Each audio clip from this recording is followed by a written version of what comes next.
Hey everyone, welcome back to our New Testament challenge. Today we're here in the book of Colossians, chapter 1. And so, as we've done through all the other books we've studied, we give you the overview of the book of Colossians. The book of Colossians, again, is one of Paul's letters.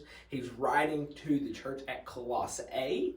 So take the IANS off of Colossians and put AE, and that's where you get Colossae. And the whole point of his message is to fight against false teaching. There is a false gospel, a Colossian gospel that Paul is talking about here, and he's writing to them about to prove, hey, this is wrong, but this is right, talking about the right being Jesus and Scripture and whatnot. And so here today, as we walk through the short book of Colossians, that's the whole point. So when we read this, keep that theme, that central theme in mind of false gospel. He's writing against false gospel.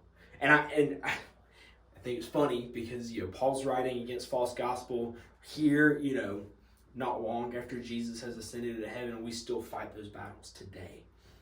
But today I want us to look at verses 9 through 14. It says, "For this reason also, since the day we heard this, we haven't stopped praying for you. For we are asking that you may be filled with the knowledge of His will and all wisdom and spiritual understanding, so that you may walk worthy of the Lord, fully pleasing to Him, bearing fruit in every good work and growing in the knowledge of God, being strengthened with all power according to His glorious might, so you may have great endurance and patience, joyfully giving thanks to the Father, who has enabled you to share in the saints' inheritance in the light. He has rescued us from the domain of darkness and transferred into the kingdom of the Son He loves. In Him we have redemption, the forgiveness of sins."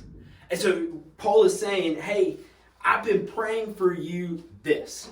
And he goes through, and what he's talking about here in verses 9 through 14 is what he's praying for these people.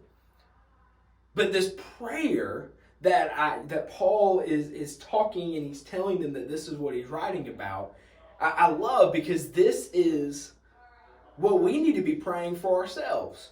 What we should pray to have endurance, to go on. And so honestly, this should be our daily prayer, to go through and pray for these things. Because what the church at Colossae was battling are similar things that we fight against in our daily life. And so I challenge you today, if you're watching this in the morning, right before you go to school, then I challenge you to stop right now and pray these words that Paul has written. Pray them audibly.